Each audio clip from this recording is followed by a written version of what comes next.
think that was a fairly dismal picture that we have been given, both of the law, where either it's not implemented or the law is speaking with double tongue or triple tongue. You know, that is always a escape clause that renders it useless.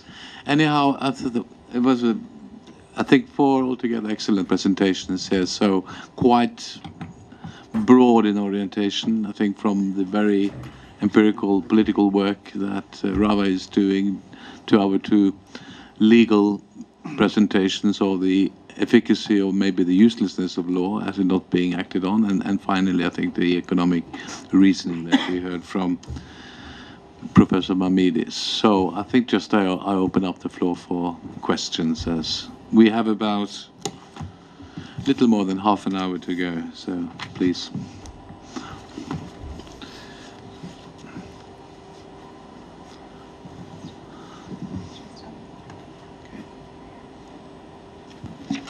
Thank you. Those were excellent presentations. I have questions for Ravi and also for Pavan and Professor Sridhar Acharyulu. So for Ravi, on the bauxite mining, because you were talking about how you've been able to convince, the strategy has been to convince the community, but also the industry. And to some extent, you think that with the current Minister of Tribal Affairs, that has been a fairly successful strategy, if I was right in understanding that. But then I think when Dr. Shastri was presenting, we were talking about this other project where 276 villages are also being affected, which is not a bauxite project, and where the government, where the Ministry of Tribal Affairs has not played a similar role. So I was just hoping, and because of your work on the steering committee and the Ministry of Tribal Affairs in general, because it's a new ministry, it hasn't been around for, I think, maybe 15-20 years or so just reflect upon your work with the ministry and how much, because we know that not all ministries are equal, and power is not equally distributed even within that. So how much voice or say does the Ministry of Tribal Affairs have, and what are the reasons why you're able to convince them on bauxite and not on the other things? And I think my second question is on Pavan, from your presentation, because you were talking mostly about assigned lands, which is about scheduled castes and not so much scheduled tribes, right? And I just wanted to understand this because I actually interviewed an IS officer who's currently doing his master's in public administration at Harvard, and he was explaining to me the law relating to assignment and then the law in the tribal areas, and I was wondering, to what extent are the interests of the scheduled castes and the scheduled tribes in Andhra Pradesh aligned or different from each other? In other words, is it also the case that in some cases, like, both are marginalized, but within the tribal areas, are there scheduled castes? And within that, like, how does the law, because, as you said, the law doesn't allow transfer of land from tribal to non-tribal, so scheduled castes are considered non-tribals, I imagine. And then, so we have, like, so scheduled castes are considered non-tribal, but they can't transfer land either. And there is a non-trivial percentage of tribals within the assigned land holding community. So, for instance, Polepalli, a dominant number of the people who committed suicides are actually tribals.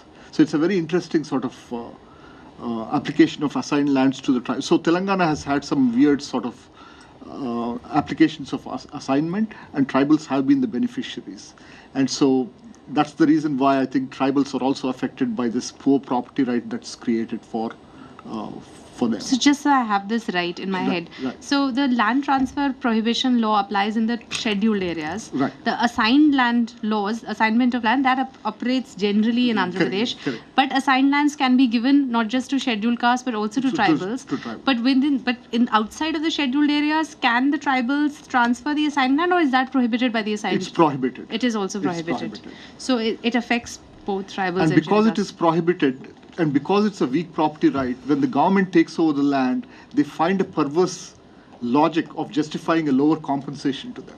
I see. So a non-assigned landholder ends up getting, say, 60 to 70,000 rupees per acre, whereas somebody who has been assigned a land because it's a weaker right gets about 15,000 rupees, and is expected not to complain because it was given to them to begin with. That's the sort of the... And is that also a crime? We said that Act 1 of 1970 made Under under the LTR. Prohibition of Assigned Lands Act, it's a crime. Also a crime, okay. One more point I want to add to the question that you have put to Mr. Pawan. Some of the tribal lands are under occupation of SCs in scheduled areas, and there is an undeclared policy. They can't declare it because it is against law. There is an undeclared policy that if scheduled caste person is holding less than 10 acres of tribal land, they will not touch him. It's an undeclared policy. Yeah, the issue about the dam and the mine, the role of MOTA. MOTA is in Ministry of Tribal Affairs. Yeah, Ministry of Tribal Affairs is new, and they're trying to do their best, I guess. Their point is that the powers, because the portfolio was with the Home Ministry, and when it got transferred or when this new ministry was created, all those powers under the Home Ministry have not been transferred to these people. That is their official point of view. Well, I have also applied under RTI to the Home Ministry asking what are the powers and what did you transfer and what is still with you. Anyway, that's another story. It will come to me. Yeah, it will. It will. Eventually it will. So, then coming to the dam and the mine, it was such that Rahul Gandhi had visited Niyamgiri and spent a few nights with the Adivasis there. And the Congress party and the media made a big show about it. And in some meeting I mentioned that, our tribals are also cons. And, why is he having a stepmotherly attitude or stepfatherly attitude or brotherly, whatever, So now this was picked up by the media somewhere, and I think his office got I think they do some tracking of where all Rahul's name comes every day. So this came up, and so we got a call from his office to my office saying Rahul Gandhi wants to meet Ravi. I said, is it true? I mean, is it from Rahul Gandhi's office? Yeah, it is from Rahul Gandhi. Anyway, I came here, met him. So I told him the same thing. I said, if you don't come to Andhra, it is obvious that Andhra is a Congress government and BJD, the Orissa is a BJD government. So you have issues of settlement, and so therefore you are not visiting Andhra because the situation is same, the law is the same, and everything is the same. So that being the background. The dam, you see, all this revolves around one late Rajshekhar Reddy, one chief minister. So he pushed, it's one dam in the world that already has, I think, 80% of its canals made, and the dam is not made. So Rajshekhar Reddy pushed a lot of these things beyond, so much beyond that actually the National Environment Appellate Authority the first time cancelled the EC of a dam. That was Polavaram. So, well, they did some legal something and they kind of stalled that process. And then Rajshekhar Reddy came to the court, or the government of AP came to the Supreme Court and said, because our contention was it involves Orissa and Andhra and Chhattisgarh. So as per the environment public hearing was held only in Andhra and not in Orissa and Chhattisgarh. So on those grounds, we got the EC squashed. So then the government of AP came to the court and said, we will build a retaining wall with 600 crores. We will not allow the water to go into Orissa and Chhattisgarh. It's an absurd thing. I don't know if you understand that Polavaram is a earthen dam. It's only going to be an earthen dam like Teri. And so naturally the water will spread to wherever it has to spread. Now he's saying that where, say, Shastri Saab's hand is there, he will build a wall. So how does the water from the other side come in and how does this go in? So we said, you're changing the design of the whole dam. So you have to go in for a EC again. So actually right now activities are going on illegally. So whenever the contractors have money or whatever, it's a big milking cow. You see, around 2005 October, when the public hearing was held, there was this thing called mobilization grant. It's like huge contract, some 500, 600 crores is given to you as to start the work. And then there will be a monthly billing or a weekly billing or a 15-day billing. So what happened is that, suppose I am the contractor, I take this 600 crores from the government and I put this into the market. And I call the smaller contractors, give them a few vehicles and equipment and say you start the work, and within a week you will get the payment because, well, that's the system. So the 600 crores or whatever, this money doesn't just go into the project. So this kind of came out into the market and the land prices everywhere went crazy in our time, in that time. So as we see, Polavaram construction has been illegal, and it's a very complicated case. They have about 14 to 18 cases so far. Now Orissa government has filed a case, Chhattisgarh government has filed a case, Andhra government has filed a case.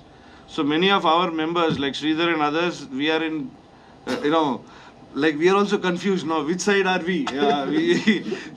We are like, so because the Orissa government wants us to be with them because we are opposing the dam.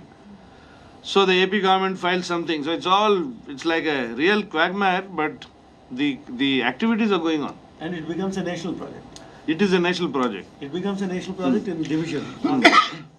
And it adds on to my presentation where I showed you the PCPIR corridor and all these industries. The Polavaram Dam will supply water to all these people. And the citizens of North Andhra, coastal Andhra, will be forced to go in for desalination. That is the plan. So therefore, here the Tribal Welfare Minister, who is our MP from Araku, will have an interest in Polavaram Dam. And his interest in bauxite might be different. So in bauxite, the issue is tribal rights and, APMDC and what Sridhar said about the government not following the Samta judgment. It is APMDC actually in the tribal areas. So APMDC, so we are challenging that very issue now, saying what right does APMDC have to take the lease and then give it to the Jindals or to X and Y? Why can't it be that the tribal society there itself gets the lease and they transfer it? See, the government will anyway get its royalty and whatnot. So it should not be really bothered whether it is a tribal, whatever, it's like a concept, but it is being accepted now slowly. And let's see, so the reason the mining has stopped is because of these various aspects. And the Polavaram Dam has continued. Here also Rajshekhar Reddy was involved. But, luckily, I think the connection somehow got cut. The Polavaram still continues because those guys are quite big and many, many more. And here in the bauxite thing, there's only one person, which is one Pratap Reddy, who owns Penna Cements, who's also now in that soup of Lakshmi Narayana. All these people are being, pulled up in that. It's all a part of the Jagan case, that is assets which are disproportionate to known sources of income. You might want to make a film of this whole thing, just in case you... Yeah, like Fas Gaye Re Obama. I heard there was a movie like that.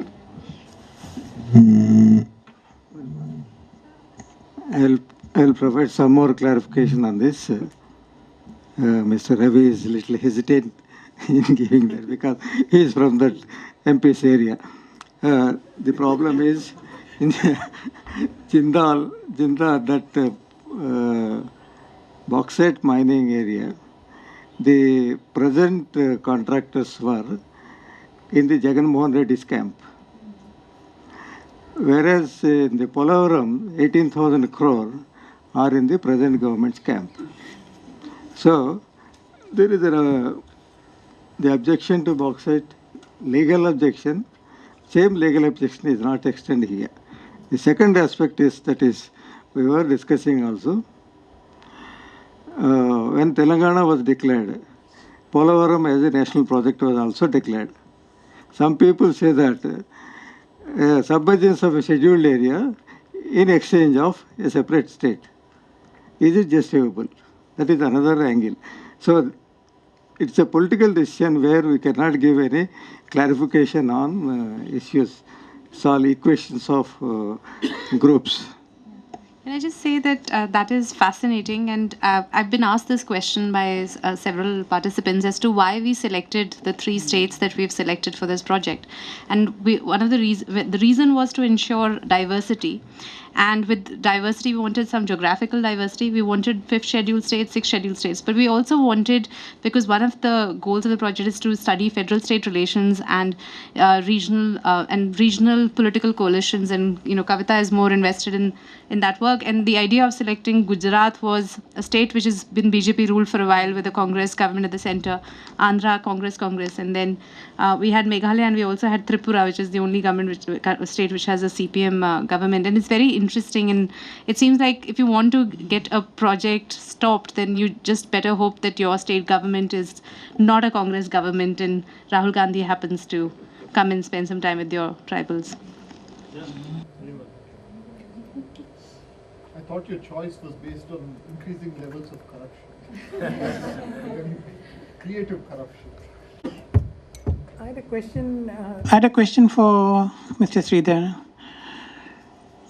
and of course anybody else. It seems the governance issue, which is very real, there's no doubt about that. But the underlying problem seems to be the mismatch between supply and demand of land. And the governance problem is being asked to resolve an increasingly serious economic mismatch between what is available, that is the amount of land available for anything, and that is not available. That is because there's a mismatch. Obviously, there's a mismatch. Some people want to buy, some people want to sell, but their numbers, in terms of numbers and in terms of the area involved, is never anywhere near meeting the, balancing the two. So in that environment, governance failure seems to be virtually built in.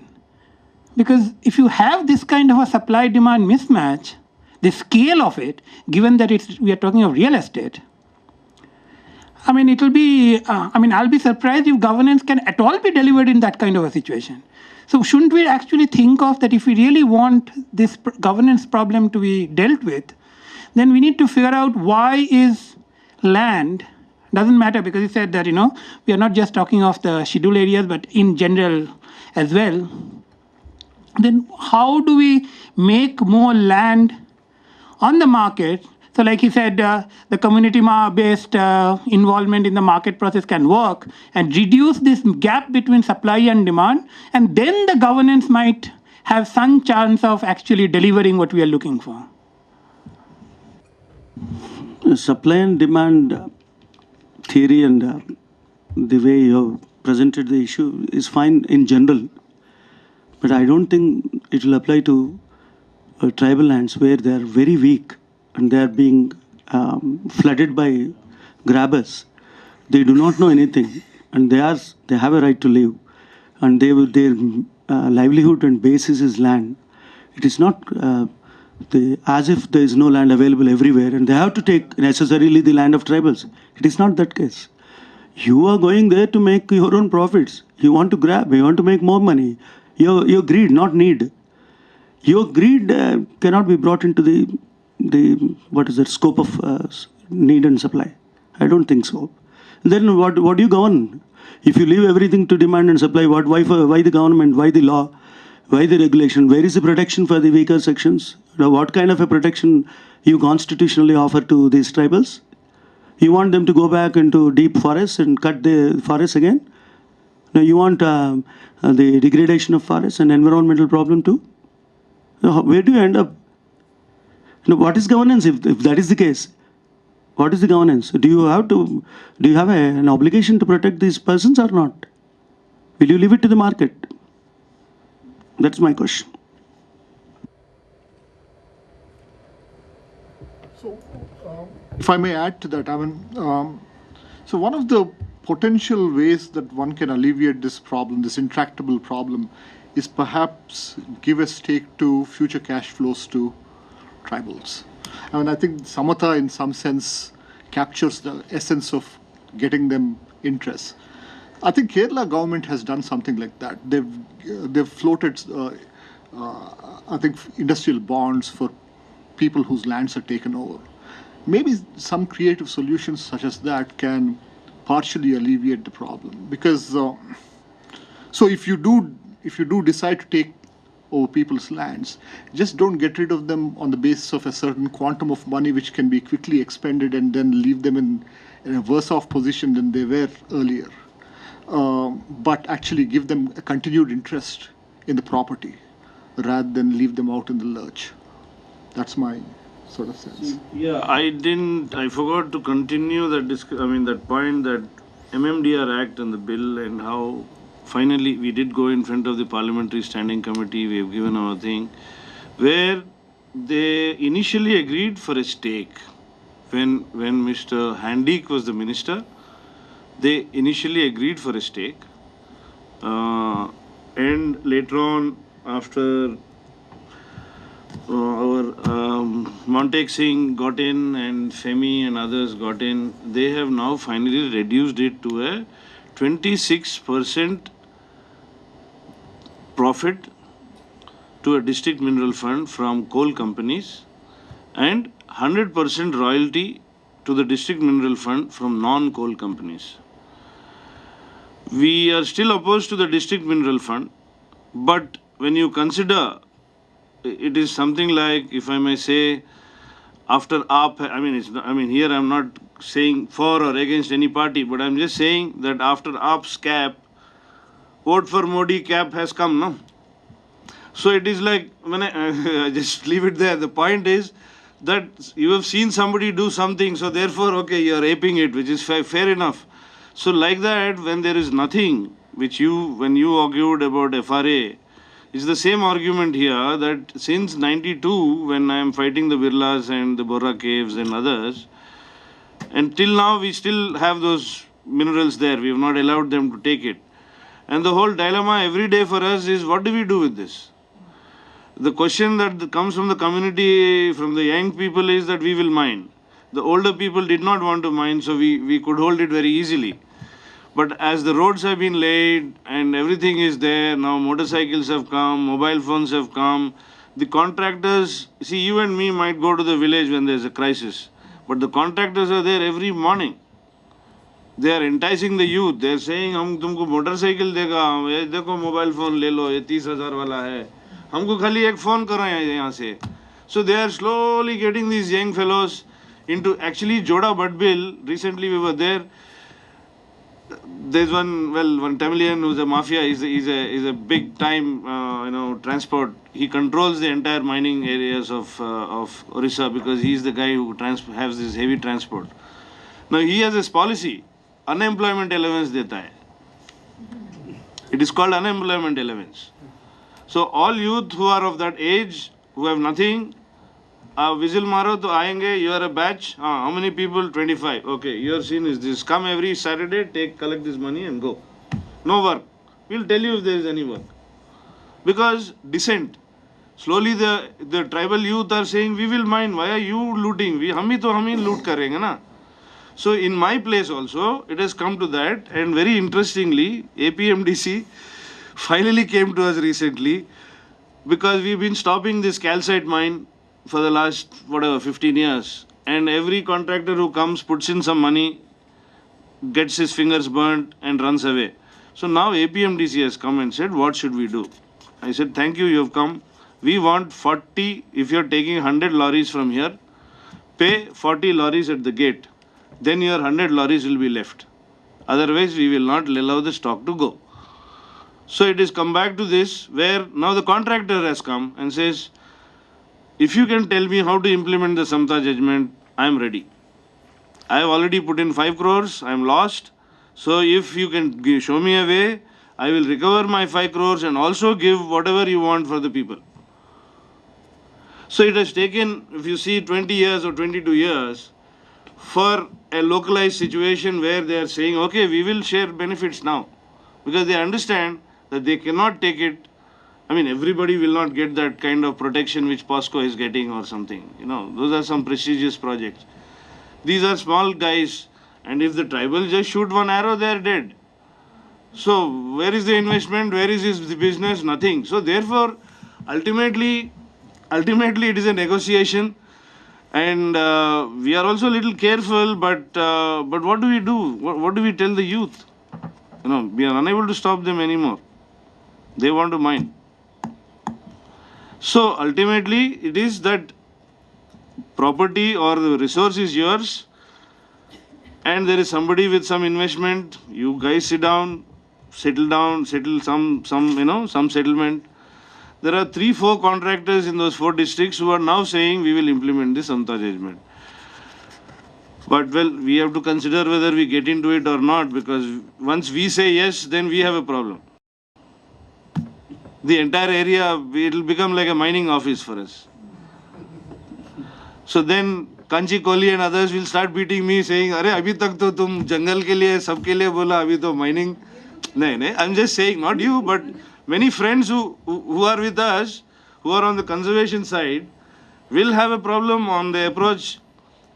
So, I mean, why media will have an issue? So like that, it is a dilemma. We really don't know. So all we are saying is, between the contractors and the village, if you can sit down and find space and show us your final agreement, we'll tell you. That's the only thing. But that is not called adjudication. It is called alternative resolution. No, whatever. Call some Naxalites to do it. They do it really well. I Sorry. experience. So the point is, anyway, SR Gujarat and all these guys pay the Naxals and get their stuff. So I was a member of the National Committee constituted by Ministry of Environment, Forest on bauxite mining. I have agreed to be member, knowing fully well that I will not be able to do justice completely to the tribals, but at the same time I can do injustice to the industry committee. Frank, I discussed before accepting that assignment. I have discussed with Ravi and all my friends who are there. See, the problem there is, as he was telling, the committee was not allowed to go to the mining area visit. There was a lot of protest. We were almost garrowed in the hotel for 3 days. In these 3 days, the contractor and the forest officer has brought almost 3 bus loads of youth, saying that we want mining, we want employment. That is. Then the committee chairman said, this is one section of the people want mining. Another section, political NGO, they don't want mining. And we could not go into the villages. What do we do? What do we write? While this discussion was going on, one of the brokers of the mining this thing, he sat beside me, said, "Sir, give me your room's key." Then why? I want to put some present in your this thing. I said, no, I will not give it. Then after 10 minutes, I am telling this exactly this happened before the district collector and everybody there. The second one is, he said, after some time he came back saying that your ring is a very ordinary ring. I will replace it with a diamond ring. Then I said, if you are repeating this, I will announce in the meeting before everybody that you are trying to bribe. So this is the first type of luring even the committee members. And the committee members, the other 2 committee members are forest people, and one of them has already given a stage 1 clearance in the Government of India when he was in service. He is the main culprit. So he doesn't want to say anything else. So this is the dynamics of, I'm not blaming individuals, the dynamics of even a national committee where it's very difficult to go out of this strong lobbies. Then the threat comes because you are always talking in favor of tribals in the committee meeting. Then he says there will be some deaths here and there. Means, then I said, what deaths? Sir, we will die because we have invested. But it doesn't mean that. He says that the committee member may also be. See, this is the kind of the mafia of mining, whether it is sand mining or bauxite mining. How to protect the tribals from this? How to empower the tribals to protect themselves is a real challenge. PISA, after 13 years, the orders have come, and 2 more years, only last year, the elections were held. That means real operation period started now. But many of the people do not know what are the provisions of the PISA. And the one danger of PISA, if you give me another 2-3 minutes only, one danger of PISA is if the Gram Sabha accepts that, if it is finished. And it's very easy to tackle a Gram Sabha at the lowest level because they are poor, illiterate, gullible, and then that is one danger of Gram Sabha. One good thing of Gram Sabha, they can oppose like what they have done in Niyamgiri. If they don't oppose, accept it, hands off. That is the danger of this thing.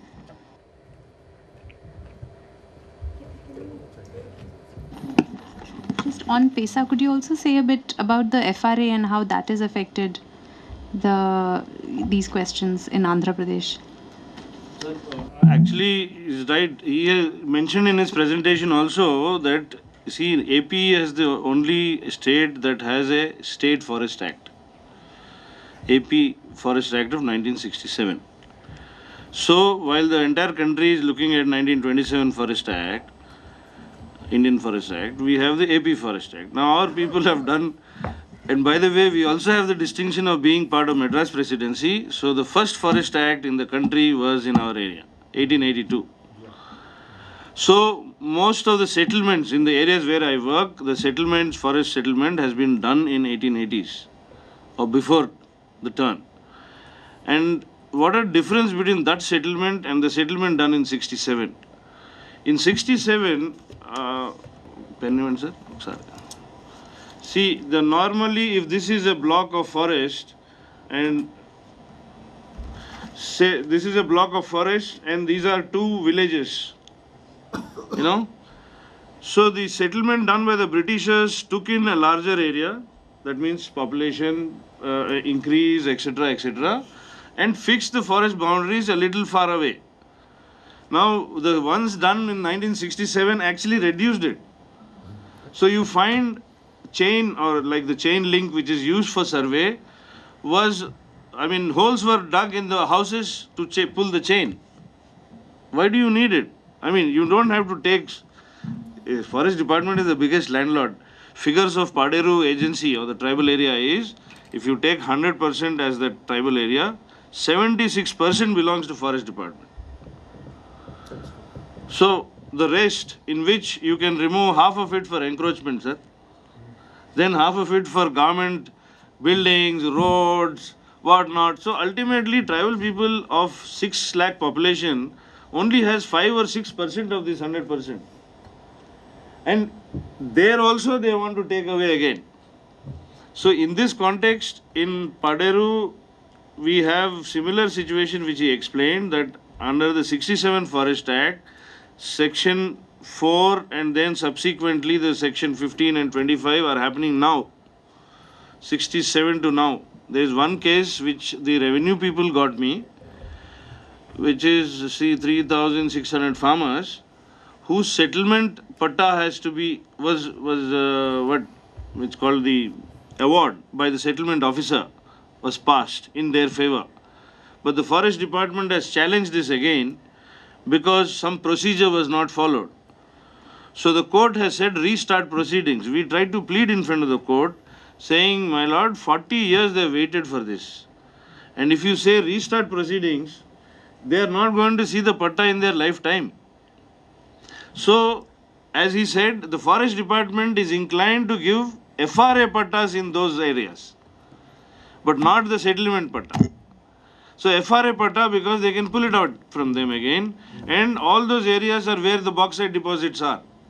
So they would have to go through an FRA like Niyamgiri. They would have to go through a process of vetting by the Gram Sabha, which they are unsure. So this is the game. So in FRA, it is a sad thing. Though we have on record a lot of things. They've also agreed for community somewhere in Polavaram Dam, submerged area, they've also agreed. But the survey is a big problem. The demarcation is like they have said, if it's written 3 acres, he is given 1/3 of that 3 acres somewhere. He doesn't know where it is. So there's a lot of anomalies. And one main problem in Andhra is that the FRC is at panchayat level. So it beats the process, because one example in GKVD Mandal, we have one panchayat with 36 villages. So even if you are a very sincere FRC committee member or a FRC committee, you have to conduct Gram Sabha in 36 villages. Who is going to do it?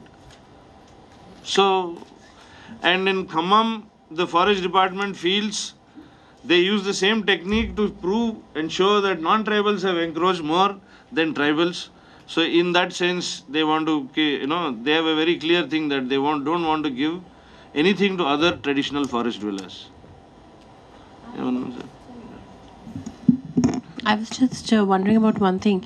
Probably the impression which I got from the Gujarat panel was, in fact, it was mentioned by you, sir, that it is actually the Gram Sabha, which is, that's a very enabling and empowering feature that, and as we read about the FRA itself, that the Gram Sabha makes the decision and not the council. Whereas now Mr. Shastri just mentioned that the Gram Sabha can be bought and it should be the council. So there seems to be that, to say the very least, that we are dealing with something so complex that across two states it seems to be two, polar opposite opinions about something as empowering and democratically relevant. No, the issue is, one is as per the Forest Rights Act, the Gram Sabha has to constitute a Forest Rights Committee, and the Forest Rights Committee will decide who is the person or the community rights as on the cut-off date, 25th December 2005. See, the issue is, the FRA is very clear that the officers will assist the Gram Sabha, but the officers have convened the meetings at their convenience. Their convenience is mostly the Panchayat village, which is a roadside village. As he was telling, in all the tribal areas, each of the Panchayat has 10, 15, 20. In Telangana, it's because of the old Nizam type of villages, even 25 tribal villages are in one Gram Panchayat. So the villages or habitations are near the forest, where there is a real problem. Panchayat is a roadside village, the problem is not much. So when the participation of the people from those, it is not there. That is one this thing. Second is that when the officers convene the meeting, they will be abide by the targets given by the government officers, collector or this thing. So the government said you complete these things before the 2010 elections. So down the line, it is all target date, target coverage, but not the process. So when the process is not followed, then all this confusion arises. That is the thing. The other thing is the Forest Rights and Forest Act confusion, because we have already given details. I will only add one thing. Where the people are eligible for a settlement patta, which is a revenue patta, which doesn't have any kind of encumbrances with the Forest Conservation Act, they were not given. And they are given the Forest Rights Act patta with all kinds of encumbrances. So tomorrow, anytime, they can give. Like what he mentioned, assignment pata. Assignment pata, the argument is that it is a government land given to poor people. So when we are given free to you, why should we pay compensation? I will take back. But the livelihood value is not counted. In a number of cases, they have taken back the deforum pata, assignment pata, without paying any compensation. So the livelihood compensation is not there. The other most dangerous thing is when the Polavaram project is constructed, when the FRA is not completed, in the submergence area, people will not get any kind of compensation because they don't have any rights decided. So even if the LA and RR Act says that the compensation could be given under for the FRA beneficiaries also, because they are not beneficiaries. And the intelligent among the people living in the forest areas, the non-tribals, they immediately got the patas. Now they get the compensation, and their eligibility itself is against the law, against the LTR. So ineligible people will get compensation. Eligible people, because the process is not completed, they will not get compensation. So this is a big. Then if they go back to the forest, then the Forest Conservation Act, criminalization. If they don't, if they stay there, they will get submerged. If they go to non-tribal villages and rehabilitation camps, they become paupers like any other people, like Ranche, Rourkela experiment are there. So this is the biggest challenge. And now if the Naxalites from this Andhra-Orissa border are taking up this issue, that issue is diverted, saying that the outsiders are instigating. So the main issue, that is another issue maybe on the periphery must discuss. See, all the while, throughout the tribal struggles, the people are saying that British thought that tribals struggled against the government because of instigation by the Jamindars. And then when Komaram Bhemu struggled against the Nizam government, they thought that some lawyer from Asifabad has instigated, otherwise Komaram Bhemu doesn't have so much of knowledge about fighting and all these things. Similarly, the other thing, when Allur Sitaram Raju has fought on behalf of tribals, the Congress committee meeting held at a Kakinada, which is closer to that place, they said that, yes, we recognize the struggle, but because it is an armed struggle against Gandhi's these things, we disown that. That is the thing. So like that, the establishment has been misunderstanding the tribal problem. They don't separate the tribal problem and the unrest. Unrest in tribal areas, maybe by instigation, but unrest among the tribals is a continuing process for the last 250 years. This is the issue that must be understood.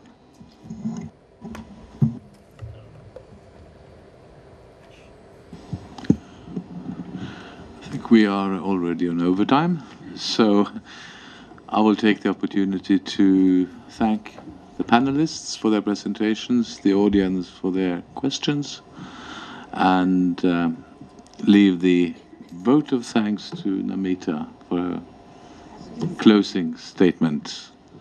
I think Sorry. this has been an amazing day, and I think I speak for everyone in the project that we are immensely grateful to you for coming here, for sharing your insights, and for giving us the best possible start to this research project that we could have gotten. So thank you so much. I think from the very start, when Mr. Verghese was setting out when we conceived of the project, we were thinking of it as this tricky triangle of complex of concerns that the Indian development process is facing. The need to develop and have resources to meet the welfare needs of a large and growing population, the need to protect vulnerable parts of the population in this process, and the need not to compromise the natural environment in this process. All legitimate concerns, all urgent concerns that have to be met simultaneously. And knowing that there are laws that laws are used as ways of trying to negotiate this, but also seeing that this is working and is not working in many places. It's working very unevenly. This was sort of our starting point, and I think that you've all been highlighting different aspects of this today, providing some clarity, a lot of confusion, or complexity rather, a lot of complexity. We knew that the political dynamics, the legal situation would be different in different parts of the country, but I don't think that we didn't realize how incredibly complex this is. And at least we're now confused at a higher level, which is a very good thing. And this project will go on for at least 3 more years, and we hope for more opportunities to convene meetings, discuss, and also have things to contribute of our own in the course of these years. And we'd like to keep in contact with you. We have a webpage for the project that is currently hosted at the cmi.no webpage. It will also there will be links from the CPR webpage. For those of you who are on Facebook, we also have a Facebook page, which is more interactive. If you want to post things that you do that are relevant, want to have debates going there, it would be really, really good. So we hope it has this very short name, Land Rights and Inclusive Sustainable Development in India. Very short, but that's how it is. You'll be able to find it. I think before, I should also I should also I guess I should also thank the funders, which is the project, and the conference is funded by the Norwegian Research Council under the collaborative project, which is called INDNOR with India. But most of all, I'd like to thank the organizers of this conference, headed by Namita in a very, very competent way, assisted by Plav, and also by Sonam. Where are you still there? And also by something by people who Namita just refers to as the urban team. Some of them here. Arundhati is here. There were others in the morning and they've left. So warm thanks to you all. And for those of you who want to stick around for a little bit longer, tea is served in the same room as before. To the rest of you, I just want to thank you again so much for coming and for sharing and deliberating with us. Thank you. And I just want to thank Siri for being an excellent project head. So. And Siri, it's from confusion we go to fusion. So from fusion we go to confusion. I also must say that the real estate is going to stay with me. My students will hear about it. It was really excellent.